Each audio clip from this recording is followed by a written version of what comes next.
Hello and welcome to the latest episode of the Boardmasters with me, Chris Mullins, and tonight I'm going to be previewing Fatal Knockout, which is live on Kickstarter right now. The link to the campaign will be down below, but let's dive into the game. Basically, Fatal Knockout is a one-on-one 2D beat 'em up where you're scrolling across this board here, which you can see sort of a top-down view of there. So you're going across this ladder and basically trying to beat your opponent into a lifeless pulp. Quite simply, it is fully funded on Kickstarter with 8 days to go, so you can back freely without having any worries about it not funding, which is always a massive reassurance for me when I'm backing anything. But let's dive into the actual preview/review. As always, I will cover the 5 components we always do, so art style and theme, component quality, replayability, accessibility, which is usually the other way around, and finally the gameplay. And it's a funny one for me for the theme, because when I received the game as a 2D beat 'em up, I instantly thought of 2D beat 'em up video games, which I'm really not a fan of. I really just don't play them anymore. I think I don't like online multiplayer, and couch competitive multiplayer kind of died a death. And even if you do get that together these days, when you're playing a game like that, you need to have players of a similar skill level, because otherwise you end up with one person demolishing the other, or just some pointless one button move spamming and all that sort of thing. So I didn't expect to actually like the theme in this. And then it arrived and I got all these really weird feelings of nostalgia that I didn't expect at all.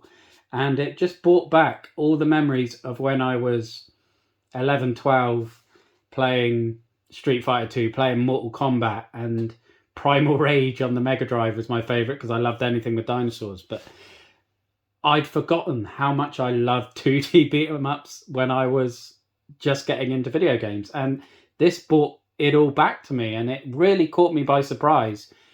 And, you know, even the design here with obviously the joysticks and reminiscent of arcades, which I am old enough to have grown up going to. But just the art style of it was instantly reminiscent of the NES to me for some reason. I know it's a different layout of the controls and things, but that was the first thought that popped into my head as soon as I saw it. And that just added more levels to the nostalgia. And yeah, it really caught me by surprise how much I really connected with the theme of the game. The art style is absolutely gorgeous in my view. You've got all these fighters with their different style. I mean, you can see Shade and the Grappler on there.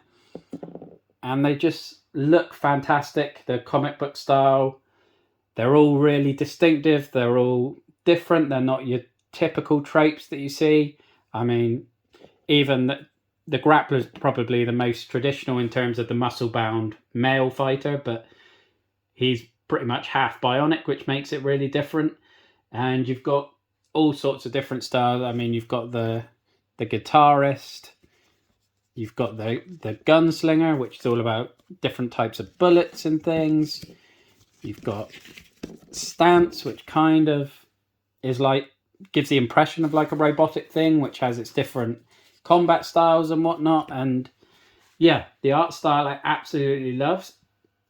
So for a category which I wasn't expecting to particularly like, particularly the theme, I knew I liked the art style because it's very comic book and really distinctive, and I love that. But the theme connected with me far more than I ever anticipated.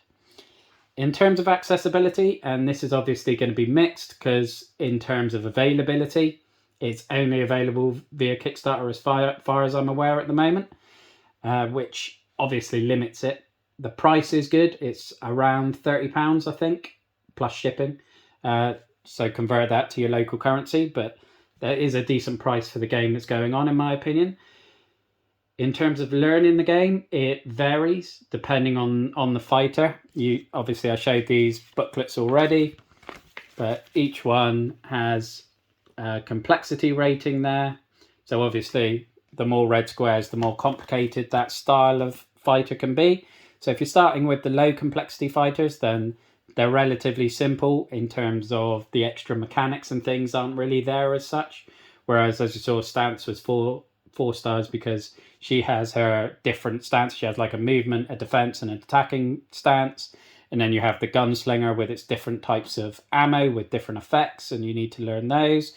The guitarist is claiming notes that then have different impacts in order to then play a chord, which has again different impacts depending what color of notes you've accrued so far.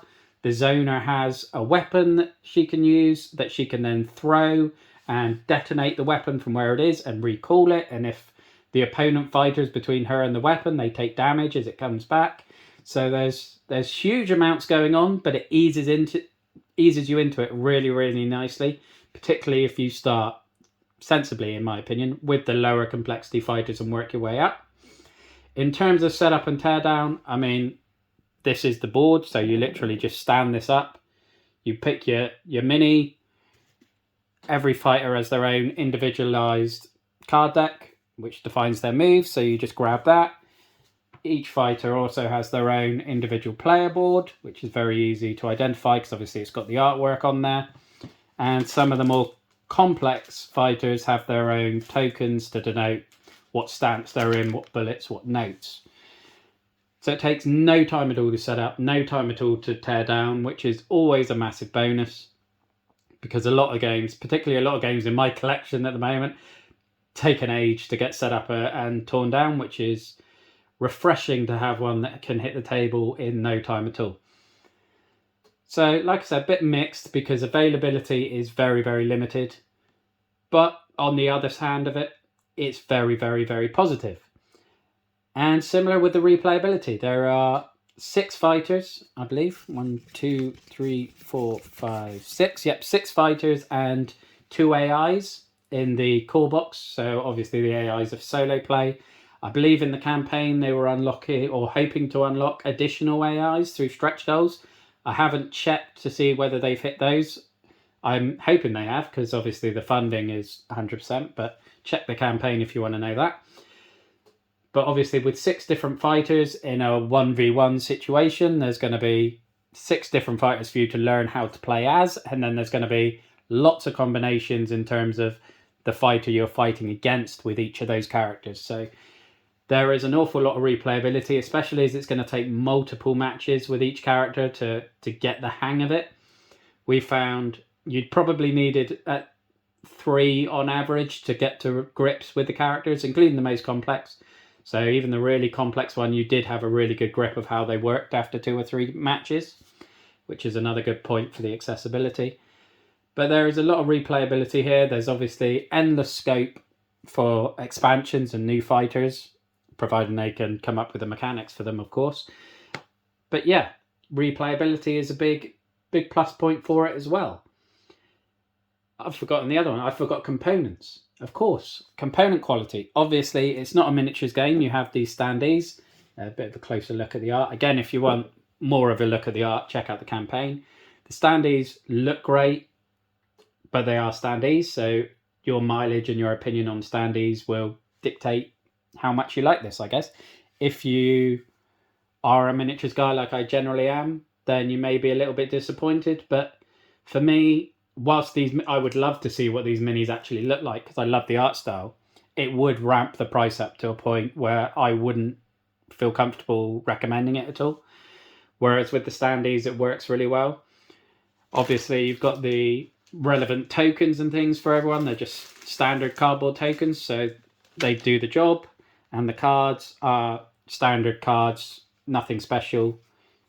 If you're going to play it a lot, you probably will want to sleeve them. But other than that, that is really the bulk of the components. So they're not the most glamorous, they're not the most fancy, but they are perfect for the job that you want them to do. And for the price point you're paying, I don't think it can really be expected to be any higher than it is. I do love these little guidebooks, which obviously if you played anything like Villainous, you'll be familiar with, where each character has their own one, where, as we saw earlier, outlines like their complexity and their style of play. It outlines the setup, it outlines like what the bullets do, and it even highlights valuable cards to look out for that can sort of help you and give you big combat bonuses in a way. So the components are good, but I'd upgrade that to very good for the price point. And finally, onto the gameplay. And this one is gonna, again, vary on whether you actually like one-on-one competitive games. Because I know it's not a genre I expected to like when I got into gaming. It's not one that I've really bought. I think Hogs of War and Star Wars Rebellion, which hasn't hit the table yet, are the only other 1v1 games that I own. And Hogs of War was very much a nostalgia purchase that I actually tried to cancel, but then when it arrived, Chris and I thoroughly enjoyed it. And it was the same here. I enjoyed it far more than I was going to. You have your fighters, and depending what cards, you're moving backwards and forwards, you're turning around, getting yourself positioned, you're attacking, you're utilizing all these asymmetrical powers that obviously each character's got, as you see through the booklets. And it's really dynamic, it's really strategic. There's an initiative measurement in the game. I don't know if you'll be able to see the numbers in the top left hand corner of the cards there. So if you played something like Jaws of the Lion, where they have initiative, where you're playing your cards and the initiative meter basically determines which order the attacks are going to be done. And it's exactly the same here, but there's a hidden element because obviously it's competitive. So each round the first person changes. That first person is called the leader, and the leader determines how many moves are going to be used in that round. So you play your first move, you play it face up so everyone can see the initiative, they can see the type of move, and then the leader can choose to end the round there, or they can play a second move, which would be played face down. The other player has to play a second move, again face down, and then the leader decides if they want to do their third and final move. And again, if they do, the other player has to play their third move as well. So as the leader, you have this really interesting judgment call to make. It's like, once you played the first cards, if you know you're going to go first and it's going to give you that free attack that you really want, you can stop the round there, or you can stretch it out, try and get that big combo across all three of your cards. But obviously you don't know what your opponents are doing, so you have that element of unknowing and gambling and risk. And although you're in control, your opponent could get lucky with the way the other initiatives fall. Who knows? And I really, really like that aspect because it is an unknown, and generally otherwise, if you're the first person, the element of control you would have if you knew you were going to be attacking first all the time would be quite unfair in my opinion, whereas this initiative thing kind of mitigates that to an extent. Other than that, I've gone absolutely blank in my head on what I wanted to say. Oh, I remember what I wanted to say about the initiative thing. So it really adds to the sort of strategy when you are, when you're playing that first card and you know there's an initiative meter, you know it's going to be face up, and it's like, do you go for a low initiative and show your opponent that you're trying to make sure you go first with a low initiative and then try and lure them into it, or even just trying to guarantee that you go first with that low initiative? Or do you go the other way with a high initiative so that their opponent can go with a medium one, believing that they'll get in ahead of you, and then your second and third card you could play really low initiative cards to get in ahead of them? Or you could just try and go with the high ones because you may want to go later on in the round and have all three of your cards next to each other and hope you're in that right position to combo them. Because with a lot of the cards, there's choices that you get to make. So you may have the choice of movement or turning around or using a special power or something. And with a lot of the cards, they're split between top actions and bottom actions.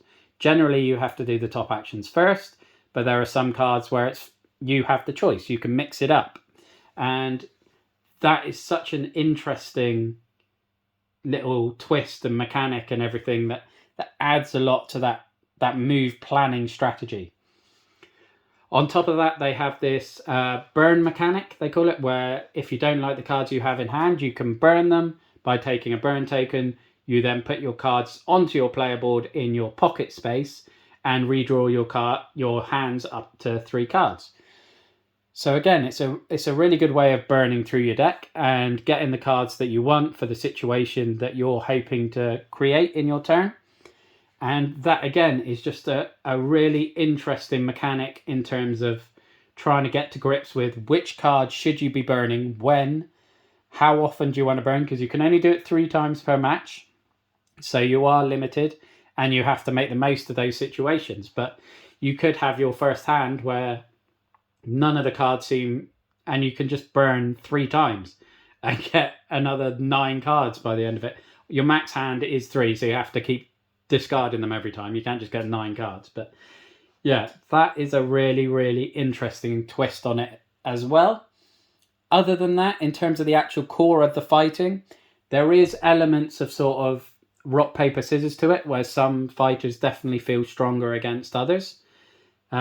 Kind of like a Pokemon trading card game sort of thing. Like, if you pick a water deck and your opponent picks a grass deck, you're likely to be, or maybe not grass in the card game because it depends on the weaknesses, but electric, then you're going to be on the back foot. Whereas have I got my types mixed up completely there?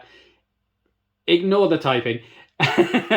Either way, you know what I mean in terms of you can just pick a fighter and then someone can randomly pick one that is probably favorable against yours. Like, for example, the grappler, he is all about close range fighting, so you need to be generally as close to your opponent as possible.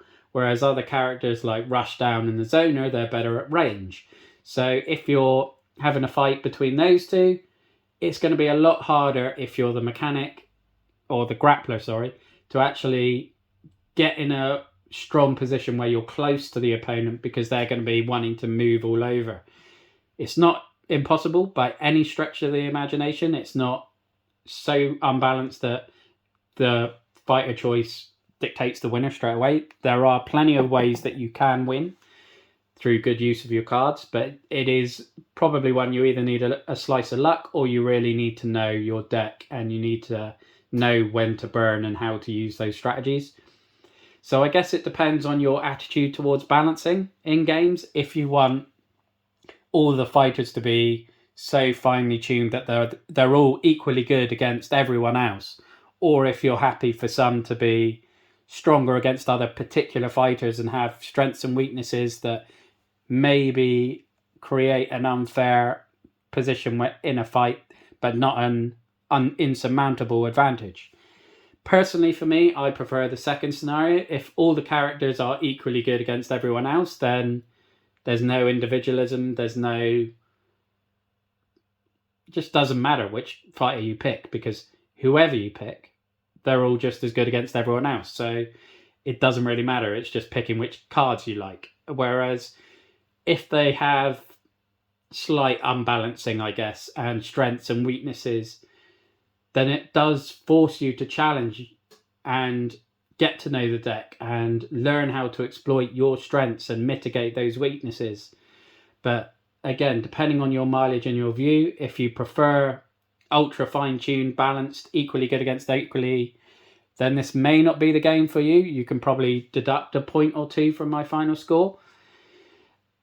I think the one criticism that Jacob and I had maybe is, it's not really a criticism, more of a way of perhaps mitigating that rock, paper, scissors element. It would be great if you could have like a tag team element where you can have them, like each person picks 2 fighters. You could have a 2v2 or a 3v3. Obviously, it would complicate in terms of mechanics, because how do you switch? When do you switch? That sort of thing. But it could be that you pick, like your Pokemon team, you pick characters that complement the other fighters' weaknesses. Or you go all in and have huge strengths in one aspect, knowing that they're both weak in the same aspect. If you really want to go all in and challenge yourself and just try and exploit the movement or exploit that heavy, quick damage, I think that would be a really, really, really interesting twist and addition to the gameplay. It would add far more longevity and replayability to it as well. But again, probably really complicated to actually implement, and it may be something you want to come up with house rules for. But I think that pretty much covers the gameplay, and I'm going to get into a final score. And to be fair, it's going to be higher than I probably expected when I agreed to preview this, because like I said, the theme didn't appeal to me at the beginning, and I wasn't sure I would even like the type of gameplay, but I'm going to give it an 8.5, because I think it's very strong on the art style and theme. It's okay on the components. It probably does lose a bit for components, but that's because I love a deluxe upgrade, whereas this game doesn't need it at all. So it's not only been marked down slightly for it. Replayability is really good. Accessibility is generally really good. Obviously, the availability is next to non-existent at the moment. And again, that's probably where it loses a point. And the gameplay, I would love that 2v2 aspect, but when you're learning a character, it can feel unfair if you pick a fighter and you're going against someone that happens to be strong against you. It's worth the investment of learning to overcome that, but it's a steep learning curve, and depending on your mileage of that will dictate how much of a negative that is. And again, like I said, if you prefer ultra balanced, then you can probably knock a point off my score. But if you're happy with that strengths versus weakness, sort of rock, paper, scissors almost aspect to it, then there is a lot to love about this game. And definitely click on the link below, check out the campaign. 8 days to go at this point, so plenty of time to jump on. It is 100% funded, so you don't have to worry in that regard either. And hopefully you can help it unlock some stretch goals, because this is one of those increasingly rare examples where Kickstarter is being used by a creator to actually get a game made, as opposed to just being a fancy pre-order system. So yeah, that is Fatal Knockout. Check out the campaign if you're interested, but that's it from this video. So thank you very much for watching. Look after yourself, stay safe, and have a good one. Bye-bye now.